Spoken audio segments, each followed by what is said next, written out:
It is your man DM Cool, and welcome back to Cool Radio. I let you guys know that I want to discuss the mishandling and the misdirection that I've seen the Black Lives Matter movement take from time to time. I also mentioned that I may lose some listeners because of this, but at the end of the day, the truth needs to be said. What inspired me to want to talk about this tonight? This came by way of a post earlier this week from CP24 actually, and they did an interview with a representative of the Black Lives Matter movement chapter in Toronto. Now, I'm going to give you the story of how all this went down. In February, the co-founder of that movement, who goes by the name, and I'm just looking for the name right now, she goes by the name of C.O.O.L, and she made a violent statement, to say the least. Like, I'm not even trying to paint this in a negative light, but I'll let you guys, be the judge of it for yourselves. And she released this tweet in February, and I quote, "Please Allah, give me strength to not cuss/kill these men and white folks out here today. Please, please, please." We are not sure what led Yusra to make this comment, what event she was at, but nonetheless, as the leader of a peaceful organization, you cannot make such a violent statement like that. Now, sure, she could have meant it as some sort of satirical joke, or she could have said it all in the name of sarcasm, but nonetheless, you can't read emotions through text. So that is why you have to be very careful of what you say on Twitter or on any social media platform, especially when you're the leader of an organization such as Black Lives Matter. We're going to get into that in a little bit later. The main reason why this is getting traction is because a reporter from 1010 News Talk Radio discovered this tweet and basically put it out there in the open for the rest of the media world to see. And once that was done, the person who made that tweet, Yusra, she took it down from her Twitter page, basically. And this happened earlier this week. So, CP24 wanted to get into this, and they wanted to discuss why the statement was made, how it was made, the direction that they wanted to go with that statement, what have you. So they asked one of the representatives from the BLM movement to hop on the show and discuss their reasoning for that. They tried to get in contact with Yusra, but she declined. So they got someone else instead to take her place to discuss why they may have said this. And so the person that they got was a rep by the name of Sandy Hudson. She came onto the show, and from the very jump, she was very defiant with wanting to answer why she made the statement.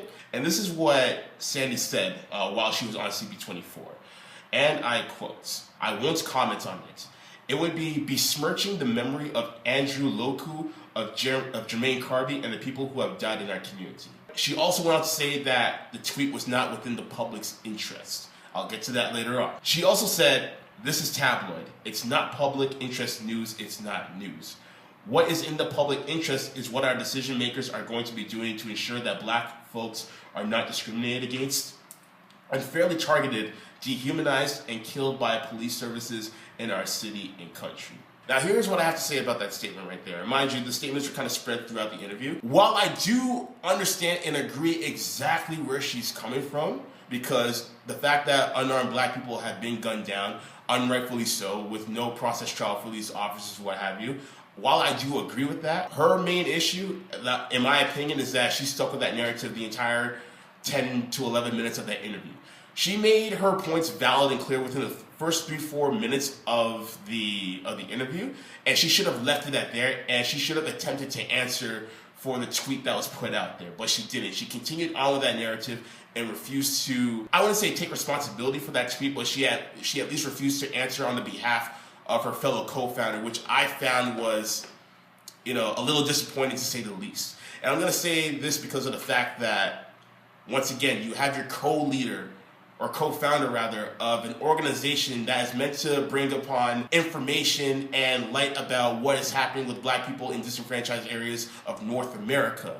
When you have a group like that and you make a violent statement such as the one that she made, whether it's satirical or not, it's going to bring a bad representation of that movement that you're trying to create.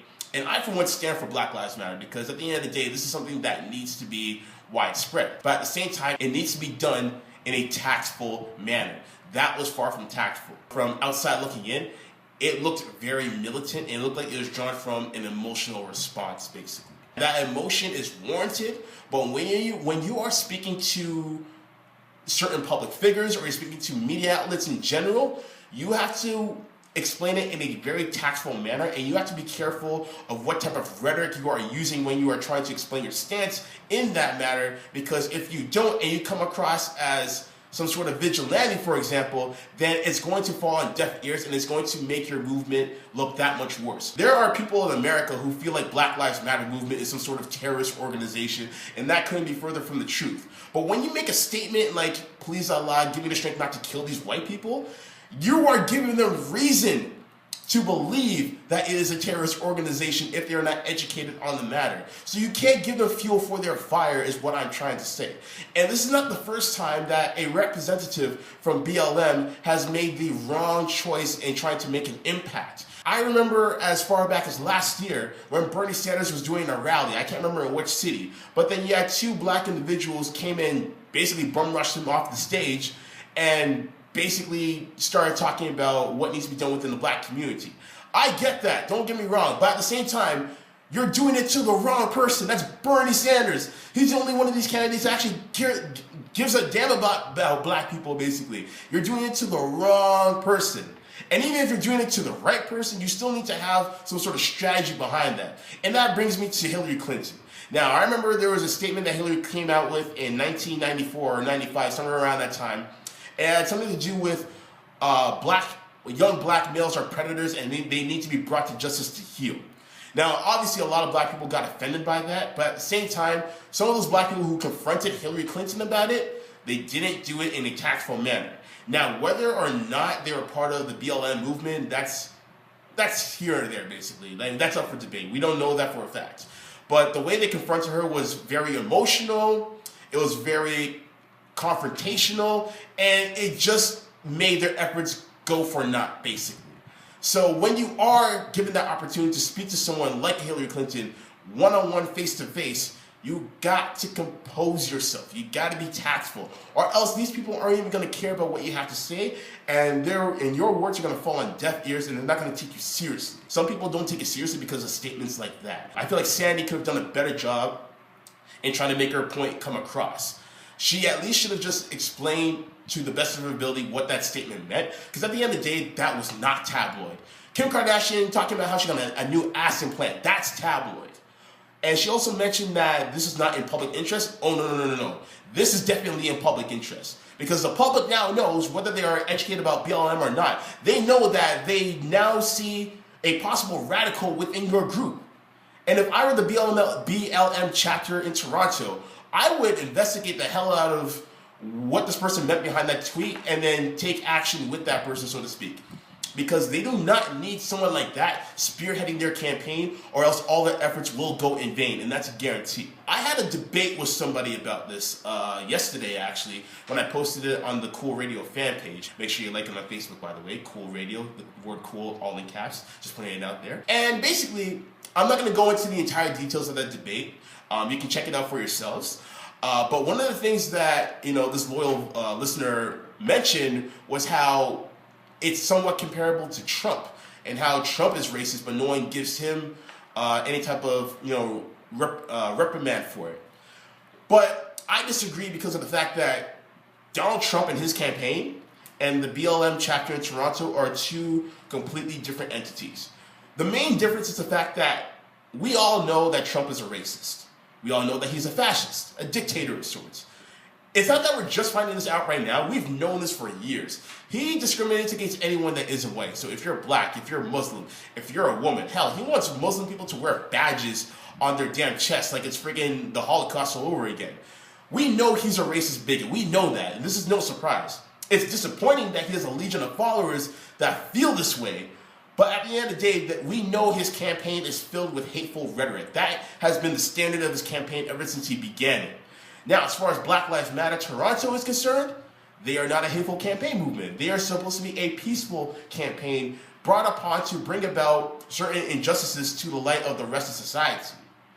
But when you have a person in your camp who just so happens to be the co-founder, who has said these hateful things about people of other races, in this case white people, then that basically changes the status quo of what you're organization is supposed to be about, and that is a problem. And that was a problem that I was trying to illustrate to the listener in question.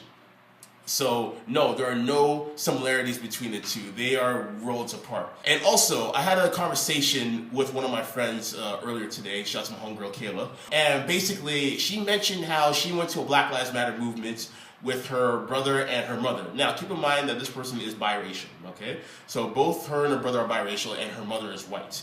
They went to one of the movements in North York, and she told me how she overheard some people judging her mother just because she's white and how she doesn't deserve to be here and all those things in between. When you say something like that, that devalues and destroys the entire purpose of what your campaign is about. Because not only are you trying to bring awareness to people of your own community, of course, but you're trying to bring awareness to people who are on the outside looking in, especially white people. And white people have something called white privilege, and basically that means that they are given the benefit of the doubt, and they do not have to go through certain hardships that people of color have to go through. So when you want them to understand what you guys go through on a daily basis, then you can't say demeaning things about someone who is not black, who is at your rally, because they want to show their support. But when you're not giving them the opportunity to do that, then once again, you are defeating the purpose of what your movement is all about. So in closing to this segment, just hold up the BLM movement with a sense of integrity, because at the end of the day, people will not take it seriously if you're spewing out hateful rhetoric like wanting to kill white folks. Do not take the Malcolm X by any means necessary approach, because that is not going to work. It did not work for him. It's not going to work in 2016. I understand that a lot of black people are upset, they're angry, they're frustrated, they're sad, tormented by what black people have had to go through since how long? We can go for days. This goes back from slavery up until now, but especially with the recent current events that happened within the last 5 years, for example, give or take. But nonetheless, you need to take that emotion, compartmentalize it, and use it for the greater good. Because shouting in people's faces, demeaning the people who you're trying to go up against and trying to help understand, it's not going to help. And you're going to go into this endless carousel of not getting results, basically. So it's important that all black people who are a part of this Black Lives Matter movement, they need to understand that. Especially the people who are considered to be the leaders and the figureheads of that movement. Whether they're in Toronto, New York, London, Tokyo, it does not matter. You all have to have that same uniform stance in mind. Do you agree with me? Do you disagree with me? Hit me up on Twitter at DM_cool or cool_radio and let me know what you think.